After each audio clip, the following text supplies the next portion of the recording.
Sebab kitab adab kehidupan dan akhlak kenabian ni sungguh pun dia tak tebal, tapi tak habis kita cerita tahun sudah.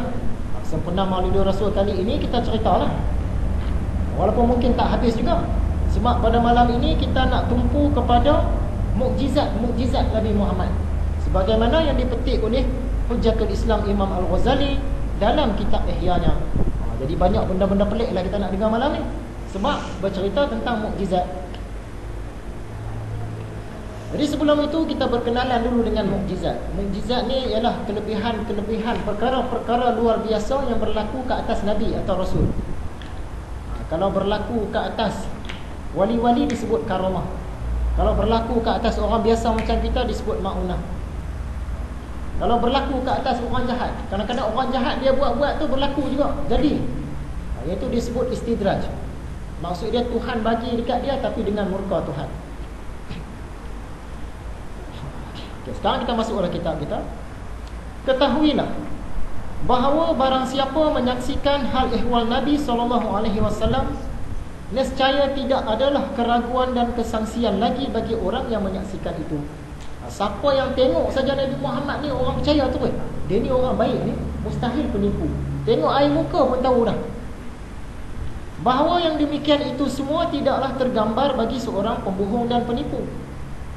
Katalah orang tu kali pertama lah tengok Nabi Muhammad, orang tanya, apa pandangan kamu tentang orang ni? Oh, dia ni orang baik. Tengok air muka tu memang orang baik.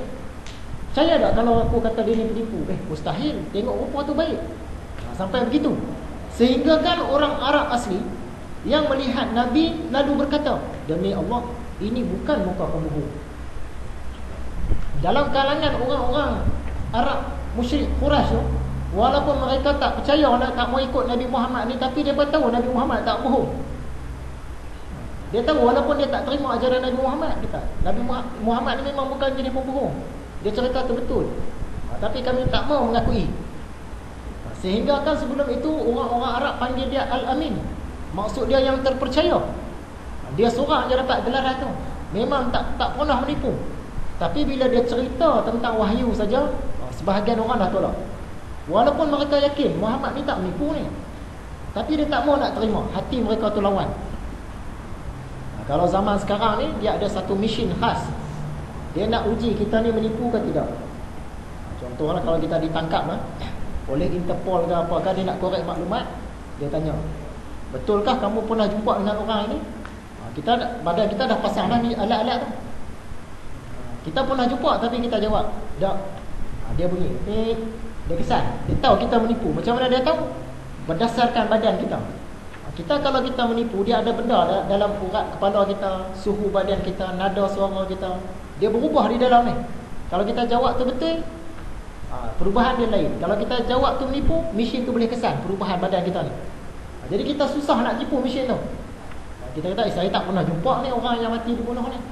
Mesin tu bunyi. Kamu pernah jumpa. Mesin ni dah cek badan kamu dah. Jadi susah nak tipu. Walaupun mesin tu dia tak tepat 100%. Tapi kita orang biasa kalau kena mesin tu memang kita susah nak menipu. Bila kita teringat nak menipu dia kesan lah. Dia keluar isyarat tu. Yang boleh menipu ni siapa?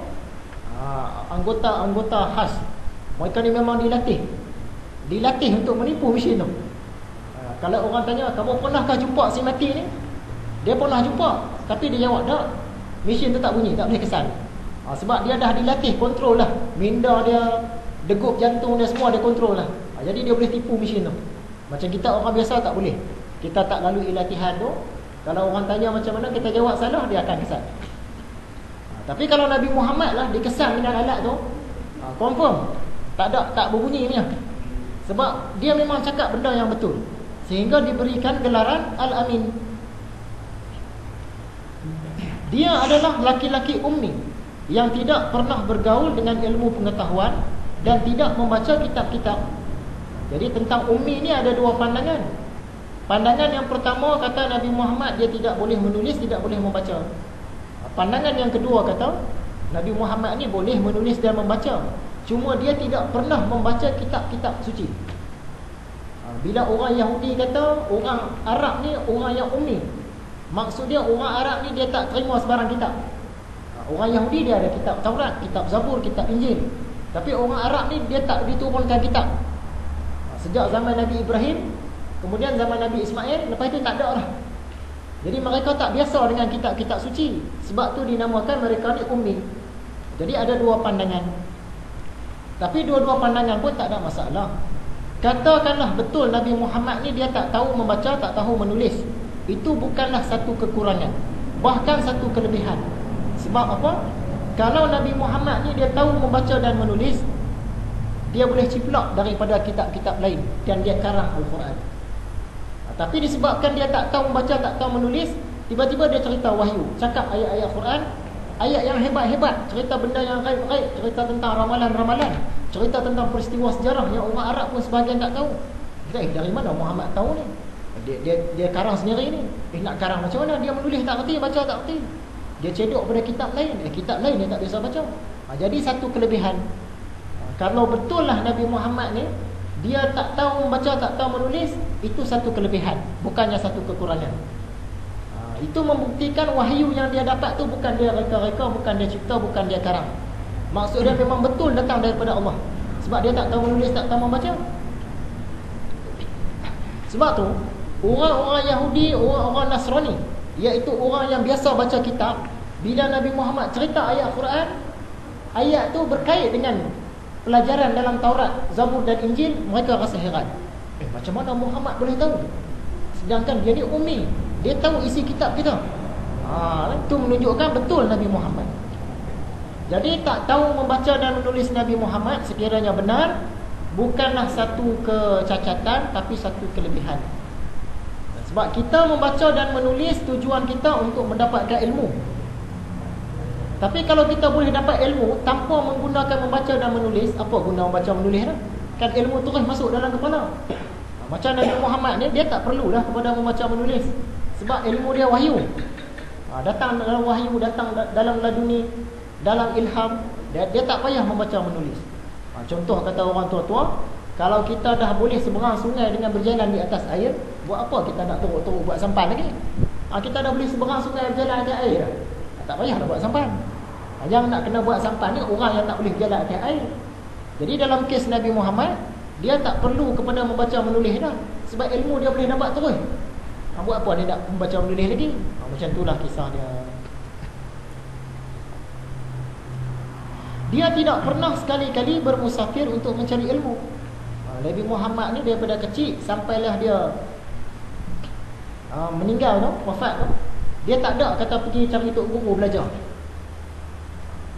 Sebab tu yang dikatakan ummi. Dan beliau senantiasa di antara orang-orang Arab Badui yang tinggal di bukit-bukit yang menonjol. Dari kecil lagi mak dia hantar dia pergi menyusu dekat orang Badui. Tujuan dia tu sebab orang Badui ni dia sihat. Udara luar tu sihat. Dia lain daripada udara kota. Tempat dia pun nyaman, tak ada hiruk pikuk, sesuai untuk bayi ni tadi. Jadi sejak kecil lagi Nabi Muhammad dia biasa dah dengan orang-orang yang duduk di kampung-kampung, orang-orang Badui ni. Salah satu hikmah dia, dia boleh mahirkan bahasa Arab dia tu. Sebab orang Badui Quraisy ni, mereka ni yang istilah-istilah Arab tertentu mereka ni yang tahu apa maksud dia sebenar. Sebab tu ada pengkaji bahasa Arab, dia dah boleh bahasa Arab dah, tapi ada perkataan-perkataan yang dia tak dapat nak cari apa maksud sebenar. Orang sekarang memang bagi tahu perkataan ni maksud dia begini, begini, begini, tapi dia tak puas hati nak cari maksud yang sebenar. Dia pergi duduk dengan kaum Badui.